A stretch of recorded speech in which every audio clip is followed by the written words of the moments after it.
አላህ ባሰብሽውና ባላገኘሽው ሰው ምትክ የተሻለውን እንዲተካሽ ዱዓ አድርጊ።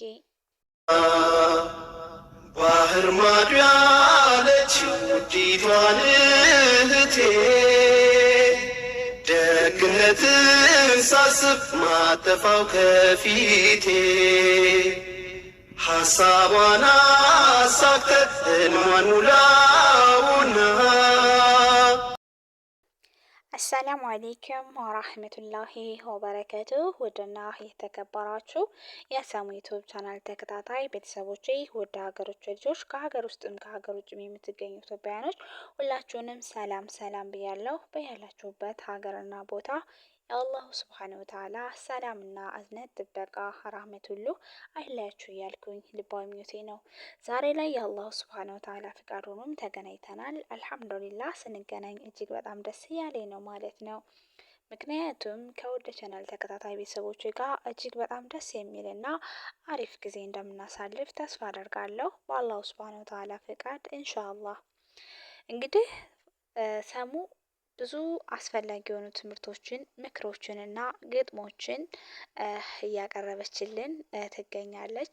ዛሬም እንደተለመደው እጅግ ወሳኝ የሆነ ትምህርት ለውድ ቻናል ተከታታይ ቤተሰቦች ይጠቅማል ብዬ ለራሴ የወደድኩትን ለእናንተም እየላችሁ ብቅ ብያለሁ ማለት ነው።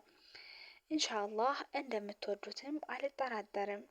ለዚህ ቻናል አዲስ ከሆናችሁ ሰብስክራይብ በማድረግ እንዲሁም ደግሞ የደወል ምልክቷን በመጫን ሁልጊዜ የምለቃቸው ቪዲዮዎች ወደ እናንተ ተደራሽነት ይኖረዋል ማለት ነው። እንዲሁም ደግሞ የቻናል ተከታታይ ቤተሰቦቼ ለምትሰጡኝ አስተያየት ሁሉ ከልብ አመሰግናለሁ። ጀዛኩሙላህ ኸይረን። ኢንሻአላህ የዛሬው ርዕስ የሚሆነው ለተፈቀሩ ሰዎች ትልቁ መድኃኒት ጋብቻ ነው ተብሏል ማለት ነው። እንግዲህ ለተፈቀሩ ሰዎች ትልቁ መድኃኒት እውነትም ጋብቻ ነው። አንዳንዴ አንድ ሰው አፍቅሮ ለማግኘት ቢያስብ ላይሳካለት ይችላል። እኛ ያላየነው ሰው ላያየን ይችላል። ያልወደደን ልንወድ እንችላለን። መፈጠራችን እንኳን ከሚያውቅ ሰው ፍቅር ይይዛል። በዚህ ጊዜ ራሳችንን በሚገባ መቆጣጠርና መቻል አለብን። ሊሆንና ሊተገበሩ ስለሚችሉ ጉዳይ ማስላት፣ ማሰብ፣ ማገናዘብ አለብን።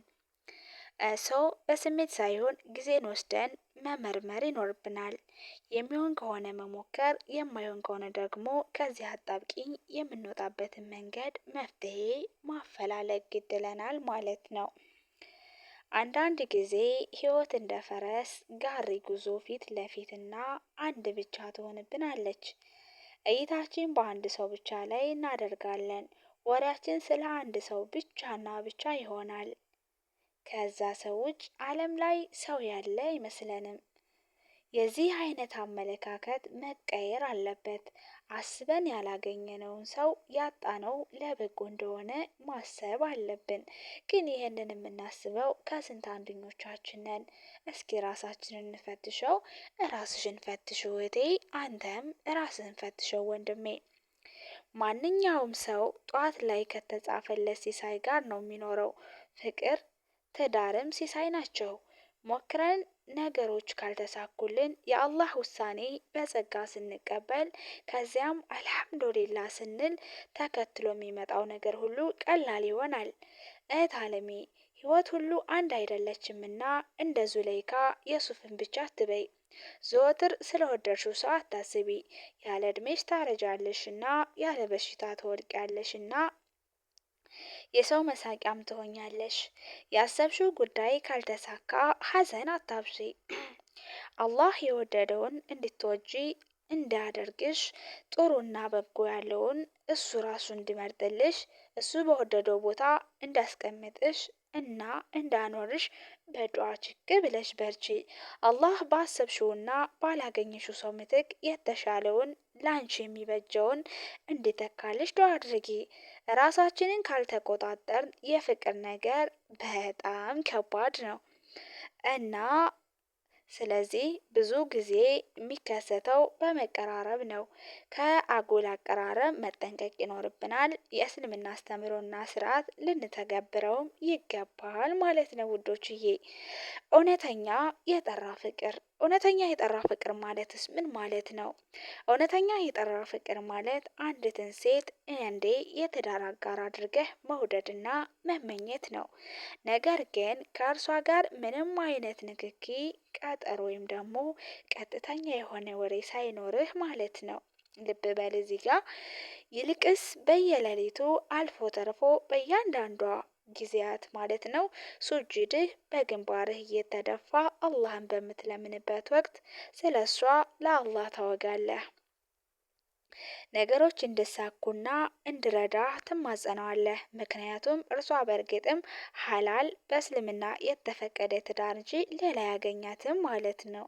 ግን ስንቶቻችንን እውነት ለመናገር ትዳርን ስንመኝ መመኘት ብቻ ስንተኞቻችንን እንደው ዱዓ በደንብ አድርገን የምናደርገው ወላሂ ሱጁድ ላይ ሌይል እየተነሳን ሌይል ሶላቶች ላይ ስንቶቻችንን የምንቆመው አላህን ያረብ ብለን የምንለምነው ስንቶቻችንን እንደ ውዶችዬ ማለትም ዱንያ ላይ የምናደርጋቸው ነገራቶች እኮ ጥሩ ነገሮችም ሆኑ መጥፎ ነገሮች ለአኼራችን ጀነትም የሚያስገቡን ጀሀነምም የሚያስገቡን ዱንያ ላይ ያደረግናቸው ነገራቶች ናቸው።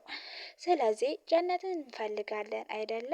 እና ታዲያ ጀነትን ስንፈልግ ጀነት የሚያስገቡን ነገራቶች ማድረግ አለብን እና እዚህ ጋር ልንተገብረው የሚገባ ነገር መሆን አለበት ማለት ነው።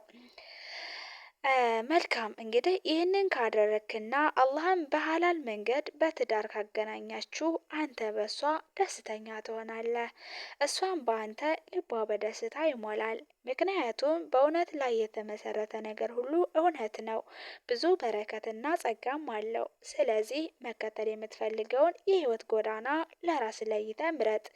ደስታን፣ መረጋጋትና ውስጣዊ ሰላምን ከፈለግ በሐላልና በንጹህ ጎዳና ላይ መጓዝ ግድ ይላል ማለት ነው። ሌላው ለተፈቀሩ ሰዎች ትልቁ መድኃኒት ምንድነው? ጋብቻ ነው ብለናል ማለት ነው። ስለዚህ ይህንን ነገር በደንብ ልንጠቀምበት ይገባል ማለት ነው። ቀጣዩ ደግሞ ፍቅረኛ ምንድን ነው? ፍቅረኛ በሚል የሸይጣን እስር ቤት የገባ ሰው በዜና ይፈተናል። ረሱል ሰለላሁ ዐለይሂ ወሰለም አይን ዝሙትን ይሰራል የማለታቸው ሚስጥር በአይን የሐራም እይታ ሸይጣን ለዜና ስለሚያነሳሳ የአይን ሐራም ላይ ያረፈች እይታ እንደ ዜና ትቆጠራለች። አላህ ሐላል ያላደረገልንን እንስት ምን ያክል ነው በሐራም ያወራናት? ምን ያክል ነው ሽንቅርቅር ያለ ድምጿን በስልካችን ያዳመጥ ነው? ሌላም ፍቅር የአላህን ትዕዛዝ እየፈጸምን በመኖር አላህን በሁለት ተጠርጣሪዎች መካከል የሚያኖረው የተአምር ውጤት ነው። በሐራም የተቃረብካት ሴት አላህ ላንተ የመረጠልክ ሴት ስላልሆነች ተዋት። አላህን አታሳምጻት። ነገ የቂያማ ቀን አላህ ፊት ቀርበክ ያልፈቀድኩልህን ሴት ለምን በድብቅ በፍቅር ስም ያዝክ ሲልክ መልስክ ምንድን ነው? ያኔ ራሳችንን እንፈትሽ እህቶችም ወንድሞችም ማለት ነው። ለዛሬው የነበረን ቆይታ ይህንን ይመስላል። አጠር ብላ እጅግ በጣም ብዙ ትምህርቶችን የያዘች እንደሆነች ማምናለሁ። እንደምትወዱት አልጠራጠርም። ለነበረን ቆይታ ከልብ አመሰግናለሁ። የምንወዳትና የምናከብራት እማማ ኢትዮጵያ ለዘላለም ትኑር እያልኩኝ ወሰላሙ አለይኩም ወራህመቱላሂ ወበረከቱ።